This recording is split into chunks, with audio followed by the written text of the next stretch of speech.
Pemirsa, ratusan nasabah LPD Bedulu Belah Batuh Gianyar yang tergabung dalam Forum Komunitas Nasabah LPD Bedulu mendatangi kantor DPRD Kabupaten Gianyar Kamis 2 Juli 2026. Kedatangan yang mereka maksudkan untuk meminta advokasi dan mediasi DPRD terkait persoalan dana simpanan nasabah LPD Bedulu yang hingga kini belum menemui titik terang. Padahal sebelumnya kasus ini sudah sempat disampaikan dan dibahas di DPRD Gianyar.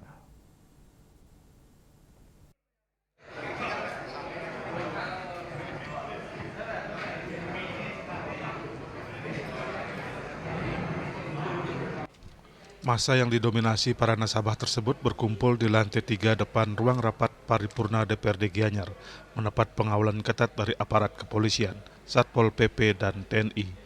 Kedatangan mereka diterima Wakil Ketua 2 DPRD Kabupaten Gianyar Iketut Astawa Suyase, Ketua Komisi 3 DPRD Gianyar Iwayan Ekayana beserta anggota komisi. Dalam pertemuan tersebut, para nasabah mengaku kecewa lantaran hampir 1 tahun persoalan LPD Bedulu mencuat, namun belum ada kepastian terkait pengembalian dana simpanan masyarakat. Ketua Forum Komunitas Nasabah LPD Bedulu Iwayan Setiawan mengatakan, audiensi dilakukan untuk memperjuangkan hak-hak para nasabah yang selama ini belum diselesaikan. Ia meminta DPRD Gianyar memanggil seluruh pihak terkait dan memastikan ada penyelesaian konkret, serta minta apabila ditemukan indikasi tindak pidana termasuk dugaan korupsi maupun upaya menghilangkan barang bukti dan penjualan aset yang tidak sesuai ketentuan agar diproses sesuai hukum yang berlaku. Sementara itu, sejumlah nasabah juga menyampaikan keluhan mereka di hadapan DPRD. Perwakilan nasabah Anak Agung Gede Parwata berharap DPRD serius mengawal penyelesaian persoalan tersebut. Nasabah lainnya, Nyoman Sukena, menyebut sebagian besar penyimpan dana di LPD Bedulu merupakan masyarakat kecil yang sangat membutuhkan uang tabungan mereka kembali.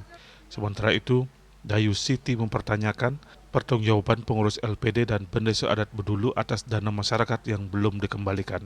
Menanggapi aspirasi tersebut, Wakil Ketua 2 DPRD Gianyar membuka ruang bagi masyarakat untuk menyampaikan pendapat secara tertib dan kondusif. Sementara itu, Ketua Komisi 3 DPRD Kabupaten Gianyar, Iwayan Ekayana, menyatakan pihaknya memahami keresahan para nasabah dan berkomitmen menjalankan fungsi pengawasan serta memfasilitasi penyelesaian persoalan tersebut. Hasil audiensi kemudian dituangkan dalam berita acara. DPRD Gianyar menjadwalkan rapat lanjutan pada Rabu 8 Juli 2026 mendatang. Jika terdapat kendala, pertemuan akan dijadwalkan kembali pada 15 Juli 2026. Dalam rapat lanjutan tersebut, DPRD berencana menghadirkan Pendesa Adat Bedulu, pengurus LPD Bedulu, serta pihak-pihak terkait guna mencari jalan keluar atas persoalan yang menimpa para nasabah. Dan Pos melaporkan.